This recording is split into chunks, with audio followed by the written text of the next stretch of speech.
السلام علیکم۔ رات کے 8 بجے ہیں۔ یہ ریڈیو پاکستان ہے۔ خبرنامے کے ساتھ حاضر ہیں ترنم حامد اور نعیم زبیری۔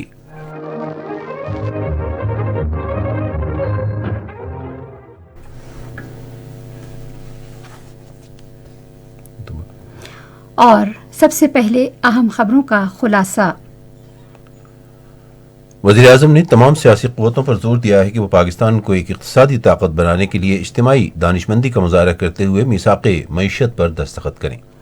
شہباز شریف نے سبکدوش ہونے والے بری فوج کے سربراہ سے الوداعی ملاقات کی اور ملک کے لیے ان کی خدمات کو سراہتے ہوئے کہا کہ جنرل باجوہ نے ملک کو فائنینشیل ایکشن ٹاسک فورس کی گرے لسٹ سے باہر نکالنے، کورونا وبا کے دوران اور سیلابوں میں مثالی کردار ادا کیا ہے۔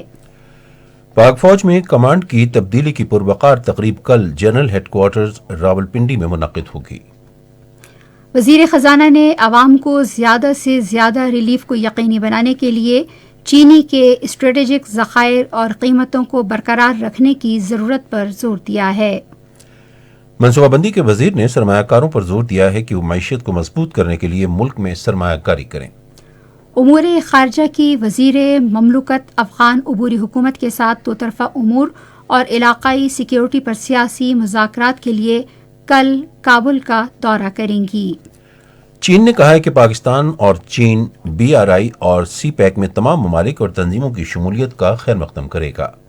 شاہ سلمان امداد و ریلیف مرکز نے پاکستان میں متاثرین سیلاب میں 25,000 سرما کٹس تقسیم کرنے کا منصوبہ شروع کیا ہے۔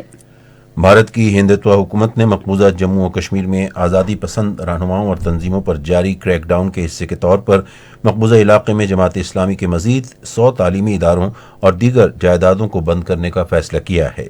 اور قطر میں فیفا عالمی کپ 2022 میں کیمرون اور سربیا کا میچ بغیر کسی گول کے برابر رہا۔ جنوبی کوریا اور گھانا کا میچ جاری ہے، جبکہ برازیل اور سوئٹزرلینڈ کا میچ رات 9 بجے شروع ہوگا۔ خبروں کا خلاصہ آپ نے سنا، اور خبروں کی تفصیل کے لیے سب سے پہلے نعیم زبیری۔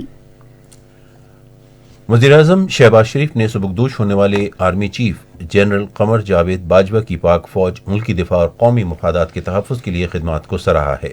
آج اسلام آباد میں جنرل قمر جاوید باجوہ سے ملاقات کے دوران انہوں نے کہا کہ جنرل قمر جاوید باجوہ نے پاکستان کو فائنینشیل ایکشن ٹاسک فورس کی گرے لسٹ سے نکالنے میں اور کورونا وائرس کی عالمی وبا اور سیلاب کے دوران مثالی کردار ادا کیا۔ انہوں نے کہا کہ جنرل قمر جاوید باجوہ کی قیادت میں پاک فوج نے ملک سے دہشت گردی کے عفریت کو کچلنے میں بہادری سے کردار ادا کیا۔ وزیر اعظم نے کہا کہ جنرل باجوہ نے ایک نازک موڑ پر فوج کی قیادت سنبھالی اور پاکستان کے دفاع کو ناقابل تسخیر بنانے میں کلیدی کردار ادا کیا۔ انہوں نے کہا کہ جنرل باجوہ کی قائدانہ کردار نے پیچیدہ علاقائی صورتحال میں سیکیورٹی چیلنجز سے نمٹنے کے لیے سمت متعین کی۔ انہوں نے جغرافیائی اور اقتصادی صورتحال کی اہمیت کے حوالے سے جنرل قمر جاوید باجوہ کے کردار کو سراہا۔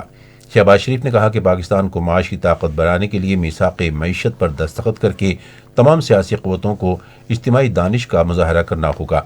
انہوں نے کہا کہ جنرل باجوہ کو دنیا کی بہترین فوج کی قیادت کرنے کا اعزاز حاصل ہے۔ جنرل قمر جاوید باجوہ نے قومی اہمیت کے امور سے نمٹنے میں وزیر اعظم کے تعاون کا شکریہ ادا کیا۔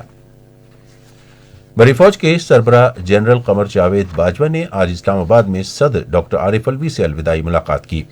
صدر نے ملک اور پاک فوج کے دفاع کے لیے جنرل قمر جاوید باجوہ کی خدمات کو سراہا۔ صدر نے مستقبل کے لیے جنرل قمر جاوید باجوہ کے لیے نیک خواہشات کا اظہار کیا۔ Army chief general Qamar Javed Bajwa نے کہا ہے کہ ادارہ مستقبل میں اپنے غیر سیاسی رہنے کے عزم پر کاربند رہے گا۔ گلف نیوز کو دیے گئے ایک انٹرویو میں انہوں نے کہا کہ یہ فیصلہ جمہوری کلچر کے استحکام، ریاستی اداروں کے مؤثر انداز میں کام کرنے اور مستقبل میں فوج کے وقار میں اضافے کا باعث بنے گا۔ انہوں نے کہا کہ پاکستان کی قومی سلامتی اور ترقی میں پاک فوج کے مثبت اور تعمیری کردار کو ہمیشہ عوام کی غیر متزلزل حمایت حاصل رہی ہے۔ انہوں نے نوجوانوں پر زور دیا کہ وہ تقسیم پیدا کرنے والے پروپیگنڈے اور اطلاعات کی جنگ سے الگ رہیں، جس کا مقصد ہمارے معاشرے کو تقسیم کرنا اور دو طرفہ اعتماد کو نقصان پہنچانا ہے۔ انہوں نے کہا کہ کسی دوسری شناخت کے مقابلے میں پاکستان سب سے پہلے ہونا چاہیے۔ جنرل قمر جاوید باجوہ نے کہا کہ پاکستان کی انسداد دہشت گردی کی کامیاب مہم سے دہشت گردی کا خاتمہ ہوا اور ہم انتہا پسندی کے ناسور اور دہشت گردی کی باقیات پر قابو پانے کے لیے بامقصد کوششیں جاری رکھیں گے۔ ایک سوال کے جواب میں آرمی چیف نے کہا کہ پاکستان کی خلیج تعاون کونسل اور مشرق وسطی کے دوسرے ملکوں کے ساتھ خصوصی تعلقات اور برادرانہ روابط ہیں جو مذہب، تاریخ اور ثقافت میں یکسانیت کی وجہ سے انتہائی گہرے ہیں۔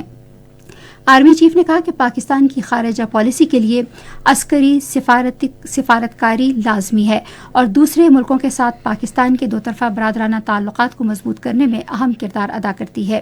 جنرل قمر جاوید باجوہ نے کہا کہ پاکستان نے ہمسایہ ملک ایران کے ساتھ ہمیشہ پرامن اور دوستانہ تعلقات کی خواہش کی ہے اور اس کے ساتھ ایک مثبت اشتراک عمل برقرار رکھنے کی کوشش کی ہے۔ پاک فوج کی کمان کی تبدیلی کی تقریب کل جنرل ہیڈ کوارٹرز راولپنڈی میں ہوگی۔ پاک فوج کے شعبہ تعلقات عامہ کے مطابق سبکدوش ہونے والے بحری فوج کے سربراہ جنرل قمر جاوید باجوہ کمان کی چھڑی نئے تعینات ہونے والے army chief general Asim Munir کے حوالے کریں گے۔ یاد رہے کہ جنرل عاصم منیر پاک فوج کی کمان سنبھالنے والے 17ویں سربراہ ہیں۔ یہ خبریں آپ ریڈیو پاکستان سے سن رہے ہیں۔ خزانہ ڈویژن کو بتایا گیا ہے کہ ملک میں صارفین کی طلب پوری کرنے کے لیے چینی کا وافر ذخیرہ موجود ہے۔ یہ بات آج اسلام آباد میں وزیر خزانہ اسحاق ڈار کے زیر صدارت اجلاس میں بتائی گئی۔ اجلاس میں ملک میں چینی کے دستیاب ذخیرے اور مستقبل کی طلب کا جائزہ لیا گیا۔ اجلاس کو بتایا گیا کہ سندھ اور پنجاب میں شوگر ملوں نے گنے کی کرشنگ شروع کر دی ہے۔ اجلاس کو یہ بھی بتایا گیا کہ سندھ میں سیلاب کی وجہ سے چینی کی پیداوار گزشتہ برس کی نسبت کم ہوگی۔ وزیر خزانہ نے ملک میں چینی کی دستیابی اور پیداوار پر اطمینان کا اظہار کیا اور چینی کے اسٹریٹجک ذخائر اور عوام کو زیادہ سے زیادہ سہولت یقینی بنانے کے لیے اس کی قیمت برقرار رکھنے پر زور دیا۔ منصوبہ بندی کے وزیر احسان اقبال نے ملک کی برآمدات میں اضافے کے لیے پاکستان کی صنعت کو مسابقت کے قابل بنانے اور دنیا کے تقاضوں سے ہم آہنگ کرنے پر زور دیا ہے۔ یہ بات انہوں نے اسلام آباد میں افسران سے خطاب کرتے ہوئے کہی۔ احسان اقبال نے کہا کہ اپنے پیشہ ورانہ امور کی انجام دہی کے دوران افسروں کو اقتصادی مینیجرز کی طرح سوچنا چاہیے۔ انہوں نے کہا ٹیکس وصولی، سرمایہ کاری، برآمدات اور غیر ملکی ترسیلات زر ہماری معیشت کی بحالی کے لیے انتہائی اہم ہیں۔ منصوبہ بندی کے وزیر نے کہا کہ ملک کی معیشت کو مستحکم کرنے کے لیے نجی سرمایہ کاروں کو سرمایہ کاری کے لیے آگے آنا چاہیے۔ انہوں نے کہا کہ ملک کی برآمدات 32 ارب سے بڑھا کر 100 ارب ڈالر کرنا ملک کے مستقبل کو بہتر بنانے کے لیے ضروری ہے۔ احسان اقبال نے کہا کہ برآمدات پر انحصار دنیا میں ترقی کے لیے اہم ہے۔ حکومت نے بلوچستان اور پنجاب کے 6 بلاک میں ہائیڈرو کاربن کی تلاش کے لیے لائسنس جاری کیے ہیں۔ جن بلاکس میں تلاش کی اجازت دی گئی ہے ان میں چاہ بالی، مچھ، دھادر، قلات مغربی، سوئی شمالی اور میران پور شامل ہیں۔ وزارت توانائی کی طرف سے جاری کردہ تفصیلات کے مطابق ان بلاکس میں 3 سال کے لیے کمپنیوں کی طرف سے کم 6.5 کروڑ ڈالرز کی سرمایہ کاری کی جائے گی۔ بیان میں کہا گیا ہے کوشش ہے کہ ان بلاک سے اگلے چند برسوں میں اضافی ہائیڈرو کاربن کے ذخائر دریافت ہو کر زیادہ سے زیادہ فائدہ حاصل کیا جا سکے گا۔ اس سے پیٹرولیم کے شعبے میں سرمایہ کاری اور توانائی کی طلب اور رسد کے درمیان فرق کو کم کرنے میں مدد ملے گی۔ وزیر اعظم شہباز شریف نے پاکستان انسٹی ٹیوٹ آف میڈیکل سائنسز اسلام آباد کے برن سینٹر کو اسکردو میں خصوصی بچوں کے ایک اسکول میں گیس کے اخراج سے ہونے والے دھماکے کے واقعے میں زخمی بچوں کو ہر ممکن طبی امداد اور ادویات فراہم کرنے کی ہدایت کی ہے۔ وزیر اعظم کے دفتر کے مطابق وزارت صحت اور پیمز بچوں کے علاج معالجے پر اٹھنے والے اخراجات برداشت کریں گے۔ اسکردو میں یہ واقعہ گزشتہ جمعے کو پیش آیا تھا۔ صدر ڈاکٹر عارف الوی نے خصوصی افراد کے حقوق اجاگر کرنے کے لیے ایک جامع اور مؤثر آگاہی مہم چلانے کی ضرورت پر زور دیا ہے۔ انہوں نے ان خیالات کا اظہار آج ایوان صدر اسلام آباد میں خصوصی افراد کی آگاہی کی مہم کے منصوبے کے حوالے سے ایک پریزنٹیشن کے دوران کیا۔ انہوں نے خصوصی افراد کے ساتھ معاشرتی رویے میں تبدیلی لانے اور انہیں قومی دھارے میں شامل کرنے، یکساں نفسیاتی جسمانی رکاوٹیں دور کرنے اور ان کی مالی اور معاشی خود مختاری کو معاشرے کے تمام افراد کے ساتھ مساوی کرنے کی ضرورت پر بھی زور دیا۔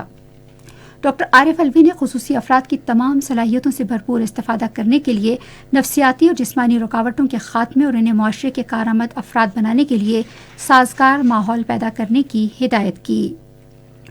پنجاب، سندھ، خیبر پختونخوا اور بلوچستان کی منتخب اضلاع میں الگ الگ مدت کی انسداد پولیو مہم آج شروع ہوئی۔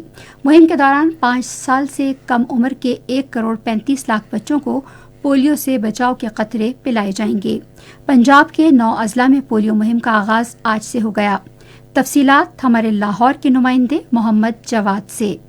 مہم لاہور، فیصل آباد اور راولپنڈی کے اضلاع میں 7 دن، جبکہ سیالکوٹ، ڈی جی خان، ملتان، میاں والی، بہاولپور اور راجن پور کے اضلاع میں 5 روز تک جاری رہے گی۔ مہم کے دوران 5 سال عمر تک کے 6.3 ملین بچوں کو انسداد پولیو قطرے پلائے جائیں گے۔ سندھ کے بھی 9 اضلاع بشمول کراچی میں پولیو مہم کے آغاز کے حوالے سے ہمارے کراچی کے نمائندے الطاف پیرزادو کی رپورٹ۔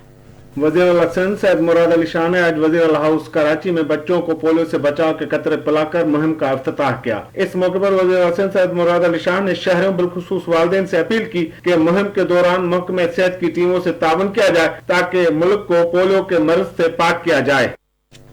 خیبر پختونخوا کے 4 اضلاع میں پولیو مہم کا آغاز ہوا۔ تفصیلات جانتے ہیں ہمارے پشاور کے نمائندے جوہر علی سے۔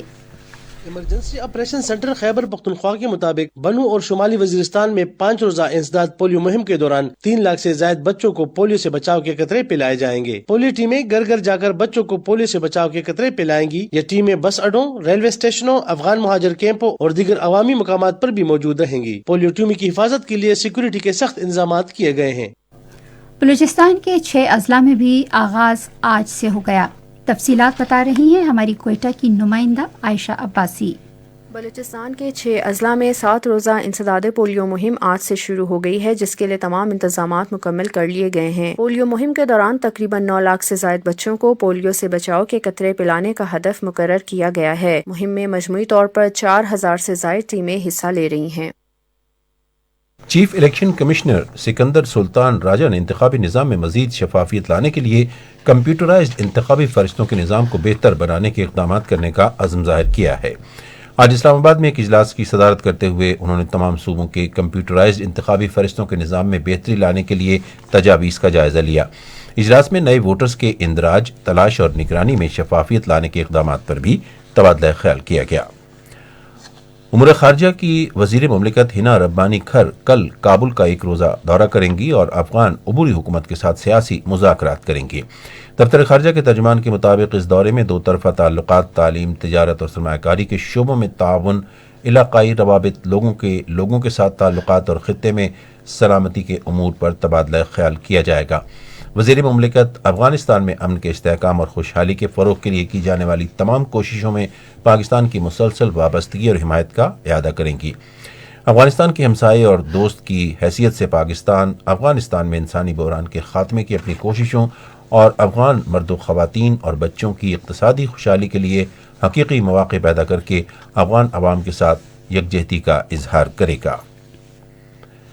پاکستان افریقہ تجارتی ترقی کی 3ری کانفرنس اور ایک ملکی نمائش کل سے جنوبی افریقہ کے شہر جوہانسبرگ میں شروع ہو رہی ہے۔ 3 روزہ نمائش میں تقریباً 130 کمپنیاں اپنی مصنوعات کی نمائش کریں گی۔ پاکستان سے 20 بڑے شعبوں کی نمائندگی کرنے والے تقریباً 225 ارکان پر مشتمل وفد نمائش میں شرکت کرے گا۔ وزیر تجارت سید نوید قمر نے لک افریقہ انیشیٹو کے تحت افریقہ کے ساتھ تجارت کو فروغ دینے کے 2017 کے اقدامات کی اہمیت کو اجاگر کرتے ہوئے کہا کہ پاکستان افریقہ کے ساتھ اپنے دیرینہ تعلقات کو انتہائی اہمیت دیتا ہے اور 2 طرفہ تعلقات کو مزید مضبوط کرنا چاہتا ہے۔ چین کی وزارت خارجہ کے ترجمان ژاؤ لیجیان نے کہا ہے کہ چین پاکستان اقتصادی راہداری ایک آزاد اور جامع پلیٹ فارم ہے۔ انہوں نے آج بیجنگ میں معمول کی نیوز بریفنگ سے خطاب کرتے ہوئے کہا کہ چین اور پاکستان مشترکہ ترقی کے حصول کی غرض سے ایک خطہ ایک سڑک کے اہم منصوبے میں تمام ملکوں اور بین الاقوامی تنظیموں کی شمولیت کا خیر مقدم کریں گے۔ انہوں نے کہا کہ ہمیں امید ہے کہ فائدہ مند باہمی تعاون کرنے کے خواہش مند ملک اور تنظیمیں ایک خطہ ایک سڑک کے مشترکہ فوائد حاصل کرنے کے لیے سی پیک میں بہتر انداز میں شمولیت اختیار کریں گے۔ چین کی شہری ہوابازی کی انتظامیہ نے پاکستان انٹرنیشنل ایئر لائنز کو اگلے مہینے سے اسلام آباد سے ژیان کے درمیان براہ راست ہفتہ وار پروازیں چلانے کی اجازت دے دی ہے۔ اے پی پی کے مطابق پرواز PK856 ہر منگل کو اسلام آباد انٹرنیشنل ایئرپورٹ سے ژیان جائے گی اور PK857 اسی روز اسلام آباد واپس آئے گی۔ اسلام آباد اور ژیان کے درمیان یہ پرواز پاکستان اور چین کے درمیان PIA کی 3ری براہ راست پرواز ہوگی۔ شاہ سلمان انسانی امداد اور ریلیف مرکز نے آفات سے نمٹنے کے قومی ادارے کے تعاون سے حالیہ سیلابوں سے متاثرہ عوام میں 25,000 ونٹر کٹس تقسیم کرنے کا منصوبہ شروع کیا ہے۔ یہ پیکیج پولیسٹر کی 50,000 رضائیوں اور 25,000 ونٹر کٹس پر مشتمل ہے، جس میں خواتین اور مردوں کے لیے چادریں اور بچوں اور بڑوں کے لیے گرم کپڑے شامل ہیں۔ Winter relief package Ghanche, Skardu, Nagar, Astore, Ghizer اور چترال، سوات، دیر بالا، مانسیرا، ڈیرہ اسماعیل خان، دادو، جامشورو اور قمبر شہداد کوٹ میں پاکستان کے 14 اضلاع میں تقسیم کیا جائے گا۔ شاہ سلمان کا یہ ریلیف پیکیج قومی ہنگامی امدادی ادارے اور صوبائی حکومت کے تعاون سے شفاف انداز میں تقسیم کیا جائے گا، جس میں 1,75,000 سے زائد لوگ مستفید ہوں گے۔ یہ خبریں ریڈیو پاکستان سے نشر کی جا رہی ہیں۔ بھارت کی ہندوتوا حکومت نے مقبوضہ جموں و کشمیر میں سیاسی اور سماجی کارکنوں کے گھروں پر چھاپوں کا سلسلہ جاری رکھتے ہوئے مقبوضہ علاقے میں جماعت اسلامی کے مزید 100 تعلیمی اداروں اور دیگر جائیدادوں کو ضبط کرنے کا فیصلہ کیا ہے۔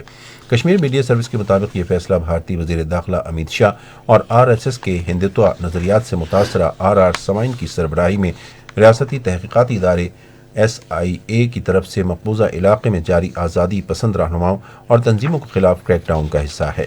جماعت اسلامی کے بینک اکاؤنٹس منجمد کرنے کے بعد بھارت نے اسکولوں اور دفاتر سمیت جماعت کی دیگر املاک کو ضبط کرنا شروع کر دیا ہے۔ کل جماعتی حریت کانفرنس کے ترجمان نے سری نگر میں ایک بیان میں بھارتی حکومت کے اس ظالمانہ فیصلے کی شدید مذمت کرتے ہوئے کہا ہے کہ کشمیری عوام کے ناقابل تنسیق حق خود ارادیت کا جائز مطالبہ کرنے پر نریندر مودی اور امیت شاہ جماعت اسلامی کو انتقامی کارروائی کا نشانہ بنا رہے ہیں۔ ترجمان نے کہا کہ یہ غیر انسانی فیصلہ صرف مودی کی فسطائی حکومت اور امیت شاہ ہی کر سکتے ہیں۔ جموں کشمیر میں کانگریس کے صدر وقار رسول وانی اور رمن لا بھارت سمیت دیگر پارٹی لیڈروں نے جموں کے علاقے باسولی میں ایک ریلی سے خطاب کرتے ہوئے جموں کشمیر کی خصوصی حیثیت کی منسوخی کے بعد BJP کی کامیابیوں کے بارے میں بلند و بانگ دعووں پر سوال اٹھایا ہے۔ انہوں نے کہا کہ BJP نے اگست 2019 کے یک طرفہ اقدامات کے بعد صرف کشمیریوں سے ان کی عزت، وقار، حقوق، نوکریاں اور تجارت کے مواقع چھینے ہیں۔ ادھر مقبوضہ کشمیر میں سڑک کے المناک حادثوں میں ممتاز عالم دین محمد جمال الدین اور ان کے بیٹے عبدالحمید سمیت 9 افراد جاں بحق ہو گئے ہیں۔ ایران نے کہا ہے کہ وہ حکومت مخالف جاری مظاہروں کے حوالوں سے اقوام متحدہ کے حقائق تلاش کرنے والے مشن سے تعاون نہیں کرے گا، کیونکہ اس مشن کی تحقیقات سیاسی نوعیت کی ہیں۔ وزارت خارجہ کے ترجمان نصر کانانی نے تہران میں نیوز کانفرنس سے کرتے ہوئے بتایا کہ حقائق تلاش کرنے والی اس سیاسی کمیٹی کے ساتھ کسی صورت تعاون نہیں کیا جائے گا۔ نصر کانانی نے کہا کہ ایران کی جانب سے ذمہ دارانہ اقدام کیا گیا اور اقوام متحدہ کی کسی تحقیقات کو مسترد کرتے ہیں۔ اس سے پہلے اقوام متحدہ کی انسانی حقوق کونسل نے ایران بھر میں حکومت مخالف مظاہروں میں پرتشدد کارروائیوں کی تحقیقات کے لیے کمیٹی کے قیام پر رائے شماری کی۔ ایران نے اقوام متحدہ کی انسانی حقوق کونسل کے اس فیصلے کے خلاف احتجاج کے لیے جرمنی کے سفیر کو طلب کیا ہے، جو جرمنی کے تعاون سے پیش کی گئی قرارداد پر مبنی ہے، جس میں ایران میں ہونے والے احتجاجی مظاہروں کے خلاف ایران کے رد عمل کی تحقیقات کرانے کا مطالبہ کیا گیا تھا۔ 2 ماہ سے زائد عرصے سے پہلے مظاہروں کے آغاز کے بعد سے ایران نے تیسری باری جرمنی کے سفیر کو طلب کیا ہے۔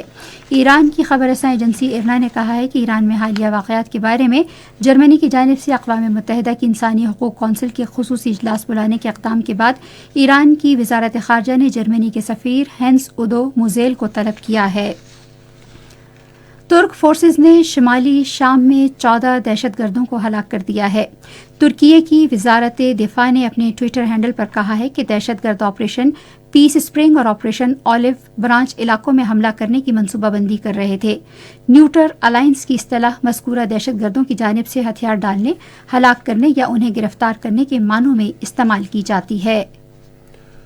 یوکرین نے کہا ہے کہ روس اس کے بجلی کے گرڈ پر تازہ میزائل حملوں کی تیاری کر رہا ہے، جس سے ملک کے علاقے سردی اور اندھیرے میں ڈوب جائیں گے۔ یوکرین کی عسکری ترجمان نتالیا گویمونک نے ایک بیان میں کہا کہ روس کے ایک جنگی بحری جہاز کو حال ہی میں بحر اسود میں تعینات کیا گیا ہے، جو کروز میزائل چلانے کی صلاحیت رکھتا ہے اور اس پر کلبر قسم کے میزائل موجود ہیں۔ ترجمان نے کہا کہ اس سے ظاہر ہوتا ہے کہ حملے کی تیاریاں جاری ہیں۔ آپ سن رہے ہیں ریڈیو خبرنامہ۔ اب پیش ہیں کھیلوں کی خبریں۔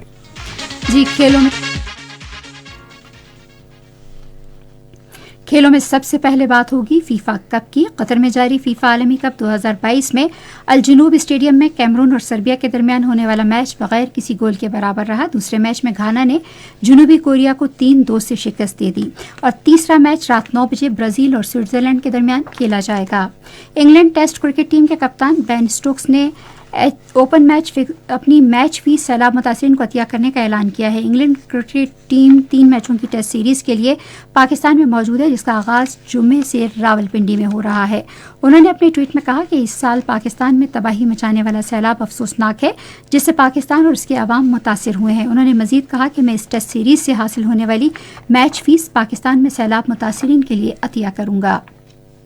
وزیر اعظم شہباز شریف نے مہمان انگلینڈ کرکٹ ٹیم کے کپتان بین اسٹوکس کی طرف سے پوری ٹیسٹ سیریز کی اپنی میچ فیس پاکستان کے سیلاب متاثرین کو عطیہ کرنے کے فراخ دلانہ اقدام کی تعریف کی ہے۔ شہباز شریف نے آج ایک ٹویٹ پیغام میں کہا کہ دکھی انسانیت کے لیے ہمدردی کا جذبہ عظیم نیکی ہے۔ انہوں نے کہا کہ بین اسٹوکس کا یہ اقدام فراخ دلی کی عظیم برطانوی روایت کا مظہر ہے۔ اطلاعات و نشریات کی وزیر مریم اورنگزیب نے کہا ہے کہ 2005 کے بعد پہلی مرتبہ England cricket team test series کھیلنے پاکستان آئی ہے۔ انہوں نے اپنے ٹویٹ میں کہا کہ یہ دونوں ٹیموں اور شائقین کے لیے تاریخی موقع ہے۔ وفاقی وزیر نے کہا کہ یہ سیریز ممکن بنانے والے تمام افراد بالخصوص برطانوی ہائی کمشنر کرسچن ٹرنرز کی کوششوں کو بھی خراج تحسین پیش کیا۔ انگلینڈ کرکٹ ٹیم کے سابق کپتان معروف براڈ کاسٹر ڈیوڈ گوور اور مائیکل اتھرن اور ناصر حسین پاکستان اور انگلینڈ کے درمیان ہونے والی 3 میچوں کی تاریخی ٹیسٹ سیریز میں کمنٹری کریں گے۔ ڈیوڈ گوور نے پاکستان سپر لیگ اور پاکستان اور انگلینڈ کے درمیان 7 میچوں کی ٹیسٹ سیریز کے دوران پاکستان میں کمنٹری کی تھی، جبکہ مائیکل اتھرٹن اور ناصر حسین پہلی مرتبہ براڈ کاسٹر کے طور پر پاکستان آئیں گے۔ اور تجارتی خبروں کے لیے نعیم زبیری۔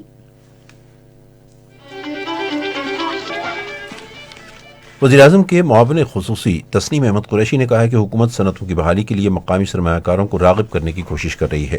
وہ آج لاہور میں چھوٹے اور درمیانے درجے کے کاروباری اداروں کی ترقی کے ادارے سمیڈا سے خطاب کر رہے تھے۔ مزید تفصیل کے لیے لاہور سے ہماری نمائندہ شازیہ مشتاق کی یہ رپورٹ۔ وزیر اعظم کے معاون خصوصی تسنیم احمد قریشی نے کہا کہ صنعتوں کی ترقی کے لیے سیاسی استحکام ضروری ہے اور حکومت ملک کو بحرانوں سے نکالنے کے لیے ہر ممکن کوشش کر رہی ہے۔ ملک کے اندر 20% انڈسٹری چل رہی ہے، 80% انڈسٹری فی الحال جو انوائرمنٹ ہے اس میں انڈسٹری نہیں بڑھ سکی۔ انہوں نے کہا کہ اسمارڈا مقامی سرمایہ کاروں کو اپنا کاروبار شروع کرنے اور لوگوں کو روزگار کے مواقع فراہم کرنے کے لیے رہنمائی فراہم کرتا ہے۔ انہوں نے کہا کہ مقامی سرمایہ کاروں کی شرکت ملکی صنعت کے لیے بے حد ضروری ہے۔ پاکستان ٹیکس بار ایسوسی ایشن کے سینئر نائب صدر عابد حفیظ عابد نے کہا ہے کہ ایف بی آر کو 7,450 ارب روپے کا اپنا ٹیکس ہدف حاصل کرنے کے لیے سیلز سسٹم کے مقامات پر توجہ مرکوز کرنی چاہیے۔ ایک بیان میں انہوں نے کہا کہ حکومت کو 7E سیکشن کو دوبارہ 2 برس کے عرصے کے لیے معطل کر دینا چاہیے اور اسے متعلقہ اداروں کی مشاورت کے بعد دوبارہ نافذ کرنا چاہیے۔ آل پاکستان انجمن تاجرہ کے مرکزی صدر اشرف بھٹی نے کہا ہے کہ پاکستان میں دوسرے ملکوں کی نسبت شرح سود بہت زیادہ ہے، جس کی وجہ سے کاروبار کے لیے سرمایہ کاری مزید مشکل ہو جائے گی۔ ایک بیان میں انہوں نے اسٹیٹ بینک پر زور دیا کہ وہ پالیسی ریٹ کے حوالے سے اپنے فیصلے پر نظر ثانی کرے۔ پاکستان فرنیچر کونسل کے چیف ایگزیکٹو آفیسر میاں کاشف اشفاق نے کہا ہے کہ کونسل اگلے ماہ کی 1 تاریخ سے جنوبی افریقہ میں سنگل کنٹری نمائش میں حصہ لے گی۔ ایک بیان میں انہوں نے کہا کہ اس نمائش سے نئے کاروباری مواقع پیدا ہوں گے۔ پاکستان اسٹاک ایکسچینج میں آج مندی کا رجحان دیکھا گیا۔ KSE 100 انڈیکس 865 پوائنٹس کی کمی کے بعد مارکیٹ کے اختتام پر 42,071 پوائنٹس پر بند ہوا۔ مجموعی تجارتی حجم 244 ملین سے زائد حصص ریکارڈ کیا گیا۔ آج مجموعی طور پر 350 کمپنیوں کے حصص کا لین دین ہوا۔ نیشنل بینک کے اعلان کے مطابق روپے اور دیگر غیر ملکی کرنسیوں کے درمیان شرح تبادلہ یہ رہی۔ امریکی ڈالر قیمت خرید 221 روپے 66 پیسے اور قیمت فروخت 226 روپے 64 پیسے، پاؤنڈ اسٹرلنگ 267 روپے 10 پیسے اور 273 روپے 12 پیسے، یورو 230 روپے 2 پیسے اور 234 روپے 75 پیسے، UAE درہم 60 روپے 74 پیسے اور 61 روپے 72 پیسے اور جاپانی ین قیمت خرید 1 روپے 59 پیسے اور قیمت فروخت 1 روپے 63 پیسے۔ آج کراچی میں 10 گرام سونے کی قیمت 1,38,288 روپے رہی۔ کراچی پورٹ ٹرسٹ پر گزشتہ 24 گھنٹے کے دوران 1,27,196 میٹرک ٹن سامان کی نقل و حمل ہوئی۔ یہ تھیں کچھ اہم تجارتی خبریں، اور اب سنتے ہیں کچھ خبریں فن کی دنیا سے متعلق۔